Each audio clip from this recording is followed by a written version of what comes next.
पहली बार पत्थर चलाना उन लोगों ने शुरू किया, उसको देख करके तो बच्चे हैं, उन्होंने वो भी शुरू हो गए, जो गाड़ियाँ टूटी वहाँ पे। उसके बाद फिर भी बहुत सारे जो समझदार स्टूडेंट थे उनको पकड़ रहे थे, उनको रोक रहे थे कि ये नहीं होना चाहिए।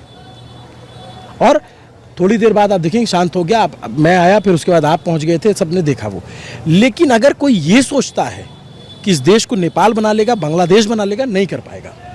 ये देश ही साथ नहीं देगा। ये डेमोक्रेटिक कंट्री है और इसकी ताकत डेमोक्रेसी में ही है।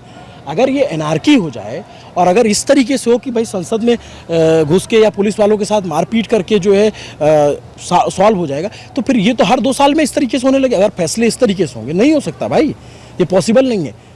और अगर इसको कोई इस तरीके की कोशिश करेगा तो उसको 100% गवर्नमेंट क्रैकडाउन करेगी और फिर गवर्नमेंट के साथ जो है जो सिंपैथी जाएगी, जो अभी स्टूडेंट के साथ है।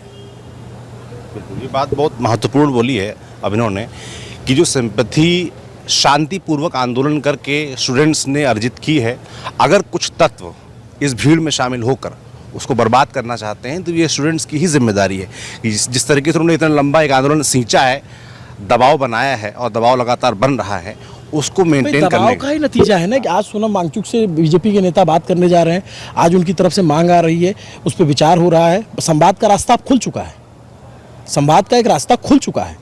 ये बात जो प्रोटेस्टर्स हैं उनको भी समझ में आ रही है, जो वहाँ शांति से लड़के बैठे हैं वो जान रहे हैं ये बातचीत हो रही है वो। लेकिन जो सड़कों पे अगर जो चार्ज कर रहे हैं लड़कों को, उनको मेरा ये मानना है कि दिल्ली पुलिस ने चारों तरफ CCTV कैमरे लगा रहे हैं, उनको चिन्हित करना चाहिए, उनको निकालना चाहिए यहाँ से, उनके खिलाफ कार्रवाई करनी चाहिए। और स्टूडेंट्स को भी ये ध्यान रखना चाहिए कि अगर कोई इस तरीके से हिंसा करेगा, पुलिस वालों ने मारा, गुस्सा है, पूरे देश में गुस्सा है, सबने देखा, उस गुस्से के प्रति सिंपैथी भी तो है। आज ये 20 जुलाई को जो आंदोलन खत्म करने की पूरी कोशिश हुई, क्रैकडाउन कर दिया था, पूरा मंच खाली करा लिया था, आज ये हजारों की संख्या में यहाँ लोग क्यों हैं? उसी आउटरीच का नतीजा है ना ये। और अगर ये लोग यहाँ से पत्थर चलाएंगे और पुलिस वालों को मारेंगे तो इनका मोराल कमज़ोर हो जाएगा। और जो लोग जो इस आंदोलन के खिलाफ हैं उनका नैरेटिव और मजबूत होगा, वो उसी तरीके से पुश करेंगे, वो उसी तरीके की चीज़ें दिखाएंगे। तो यहाँ से इनके स्टूडेंट्स की भी जिम्मेदारी बढ़ती है।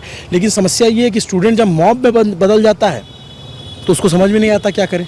मॉब तो खतरनाक होता ही है। अगर एक बार जैसे ये बता रहे हैं कि कितनी बार कोशिश हुई शांत कराने की, कितनी बार लोग आए हो करके, यहीं पे थोड़ी दूर पे जो है वो शाम को जो हुआ। और ये अगर लोगों को नहीं समझ में आएगा तो गवर्नमेंट को बहुत आसान मौका मिलेगा, जैसे उस दिन लाठियाँ मारी, किसी और दिन और बलपूर्वक इस्तेमाल करेंगे और सबको हटा देंगे। क्योंकि अब आप देखो कि गवर्नमेंट नहीं चाहेगी कि ये प्रोटेस्ट आगे बढ़े। गवर्नमेंट को पता है कि 15 अगस्त आने वाला है, 1 महीने बाद। 15 अगस्त देश का